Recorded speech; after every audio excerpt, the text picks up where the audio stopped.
Hey everyone, this is Rick from rickswrestlingblog.com.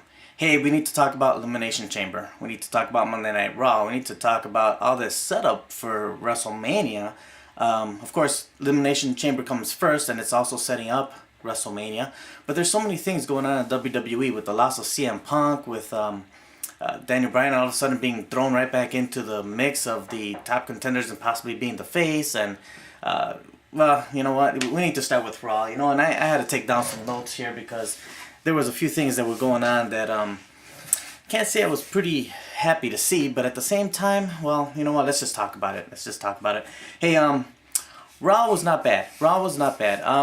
Got the Authority coming out doing their spiel, but you know what? I'm getting tired of hearing Randy Orton doing the same old, same old, and I think pretty much everybody is about this time.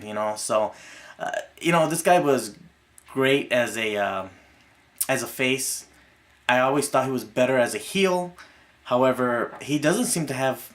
He is just not that entertaining, especially when it comes to the mic. The guy can wrestle. The guy is hey, he's a true athlete. He's the face of the WWE, I guess.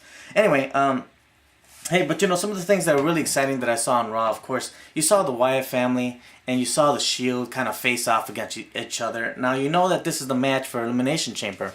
Now, besides the actual Elimination Chamber match itself, this is one of the best matches. This is one of the most anticipated, one of the ones that I've been wanting to see for a few months, for quite a while, and especially when they had a few months ago where these guys kind of almost went at each other on Raw. And well, I'll tell you what, this is probably the breakup of the Shield, so I gotta be honest, I expect the Wyatt family to come out on top here. But I think that the build up for this match is really good. My only disappointment with this right now is the fact that they are not in an actual Elimination Chamber match. They are actually in a regular 6-man tag match, which is disappointing for me. There was a time where the WWE actually had 2 Elimination Chamber matches within that pay-per-view. I'm not sure if that only happened once or more than that. But, I really thought it would be pretty cool to have them all in the Elimination Chamber match itself, doesn't have to be the main event, but it's the second best match you got going. Now, of course, they just announced Batista to take on Del Rio, but, I gotta be honest, the fans aren't reacting too well to Batista. I thought he was pretty disappointing at the Royal Rumble. I'm not excited about Batista. He's no Rock. I know the WWE is pretty disappointed at what's been going on with him right now because they thought that the fans would really jump on and be, hey, rooting on Batista. But I tell you what, it's not that he's a bad guy, but he's not as charismatic. He's actually a little boring, and I tell you what, I think the WWE is forcing the match of him versus Del Rio to try to give him more pop. Now, if we saw this last episode of Raw, you saw that Del Rio beat Ziggler. And poor Ziggler, there's a whole other story to talk about Ziggler, that they do nothing with him. He pretty much jobs to everybody. He must have really upset somebody. Anyway, Del Rio comes out and beats him, and of course they were going to let him beat him because if Del Rio's going to take on Batista, they're not going to have Del Rio lose to Ziggler and then go to take on Batista. He's going to lose. Batista's going to win. Batista's going to WrestleMania to headline WrestleMania. Well, you're not going to have your headliner lose. So, anyway, I think the WWE is really trying to push this. So, Ziggler loses this match and Del Rio gets him into that armbar. Here comes Batista.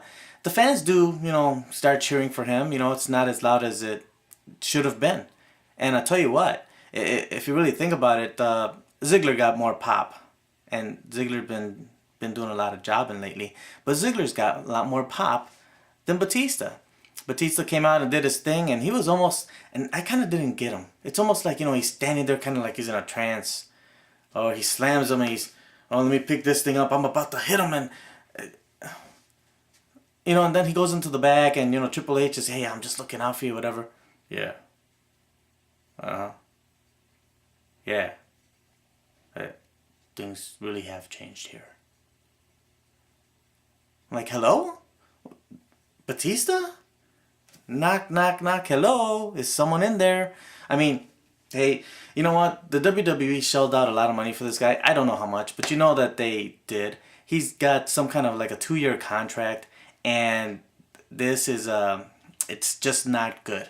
This is pretty much I would consider it a bust. You gotta turn this guy heel. The problem is they're not gonna turn him heel. Well, hey, let me rephrase that. This is my opinion. I don't think they'll turn him heel. And the reason they won't turn him heel is because he's got a movie coming up. And for some reason, the WWE doesn't like the heel, oh, but you got a movie coming out, and we want people to go see your movie, so we can't turn you heel. I mean, they made a mistake with Miz at one time where they turned him heel right before his movie came out, the Christmas Bounty. And it's like if they forgot and changed their mind and put him right back to a face again, you know? So Miz is another one who needs to turn heel, by the way. So anyway, that's a whole different story again. So you take Batista, you turn him heel, okay? And then people are going to want to see someone kick his butt. Put Daniel Bryan there to kick his butt. Put Sheamus to kick his butt. Put Cena to kick his... People are going to want to see that. Instead of, Batista the good guy. Hey, I'm the face. I'm, hey, whatever. So anyway, CM Punk is gone. Huge disappointment for me. I mean, I'm a big CM Punk fan, and I'm hurt by that. I'm disappointed. I can't blame the guy really from everything that I've read, but hey, Chicago native, CM Punk, Chicago. Maybe one day I can bump into him. Never know. I've bumped into a wrestler. I've bumped into two. I met Ric Flair and I met Arn Anderson one time many years ago. So anyway, hey, those are the only two I've ever met, but I'd love to meet CM Punk. I think that'd be awesome. Anyway, I don't think that's the last time we'll see CM Punk in the WWE, but I think it's going to be a while before we see him. So, hey, let's see what else went on. Okay, Daniel Bryan. It's like they gave him the night off. Maybe it was resting or something. I don't know. So, this Kane Daniel Bryan thing, just whatever. They're building up Daniel Bryan. They say at WrestleMania for him to take on Triple H. Well, why isn't he in for the title? If the WWE really wants to correct a problem that they have here, because it's a serious problem. Okay, Randy Orton loses to John Cena and loses to Daniel Bryan the week before. Okay, fine. But coming Elimination Chamber, who's really going to win? Because if Randy Orton wins and retains his title, what's going to happen? Randy Orton is going to go to the main event at WrestleMania and take on Batista. It's a heel versus a guy who people don't really care for. So what do? I think it's setting itself, WWE would be setting themselves up for a pretty bad main event. So, my opinion, honestly, you should turn Batista heel, okay? If Randy Orton retains the title, no, I disagree with that. Elimination Chamber. I don't want John Cena winning the title. Hey, he's had the title so much. It's Daniel Bryan's time. Give it to Daniel Bryan. He wins the title at Elimination Chamber. At the pay-per-view, it's Daniel Bryan defending against Batista. At this point, though, Batista's got to be a heel for that to work. If that's not going to work, let's put it this way. How about Randy Orton? Then it turns into a triple threat with Randy Orton. Randy Orton, Batista, and Daniel Bryan. But at the end of the day, I want to see Daniel Bryan be the champion. And the WWE will really come out on top, I think, if that happens. And if it doesn't, well, hey, I guess they're setting themselves up in a way. It's not a good thing. So hey, they want to do good by this mess up that they did with CM Punk and the mess up that they did with Batista, and that's not good. Hey, the United States title was finally on the line at Raw, first time since I believe it was October of just last year, and it was Mark Henry. Okay, so it's great to see that the title got defended. I would like to see that title taken away from Dean Ambrose and just given to the mid-carders so that they have something to fight for. And there's another vlog on that I did not too long ago. So, yesterday, I'm sorry.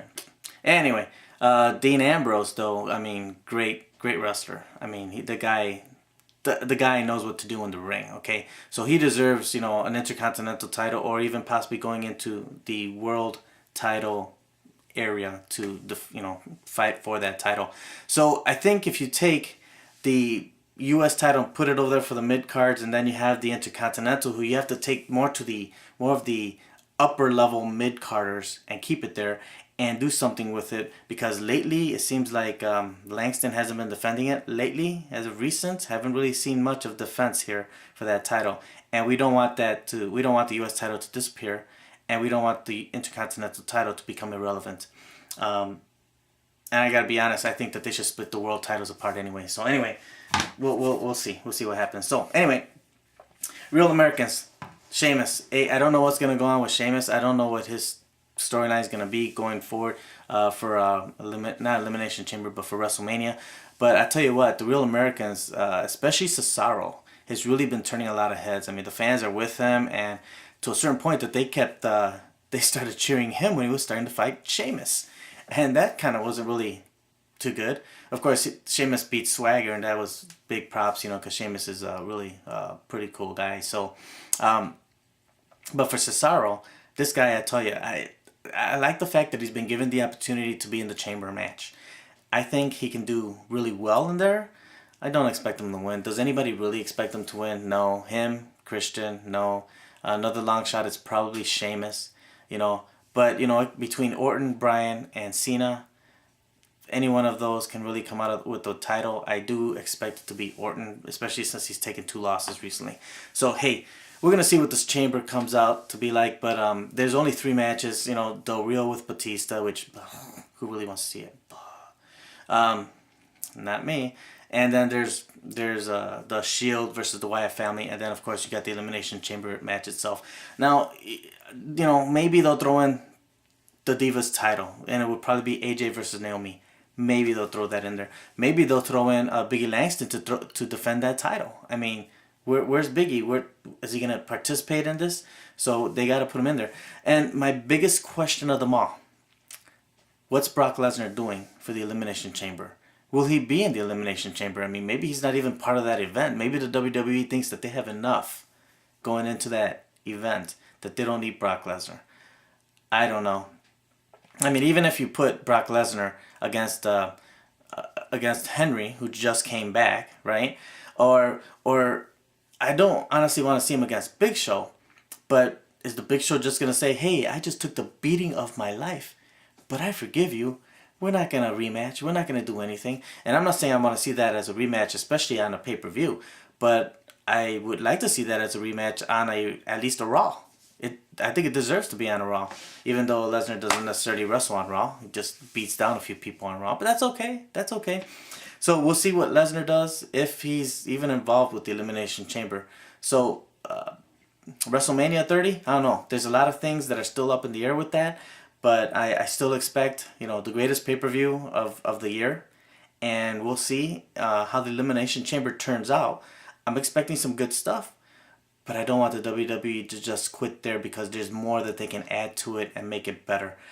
Don't like it when they have couple matches that they feel that can carry the whole pay-per-view, and they just throw in some low mid-card stuff, and oh man, does that bug me. But you know what, nowadays it's going to be better with the WWE Network coming out. $10 a month for WWE Network, and it includes all the pay-per-views.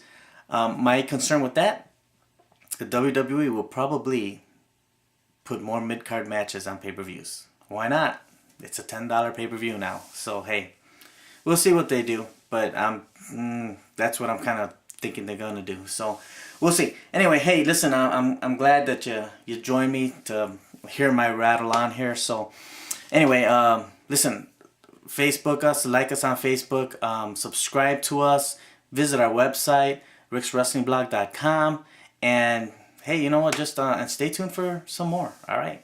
And got a game coming up ready for Elimination Chamber. Getting ready to put that up on my website real soon. Did it just like the Royal Rumble one. That turned out to be a really fun game. And this next one, hopefully, is going to be as fun. Royal Rumble just had so many elements that it just made it so much more fun. But we'll see. Elimination Chamber match should be pretty decent. So I'll have that up there pretty soon, so that you guys can download that for free. And if you guys want to play that, hey, it's all yours. All right. Hey, thanks a lot for watching. We'll talk to you soon. Bye.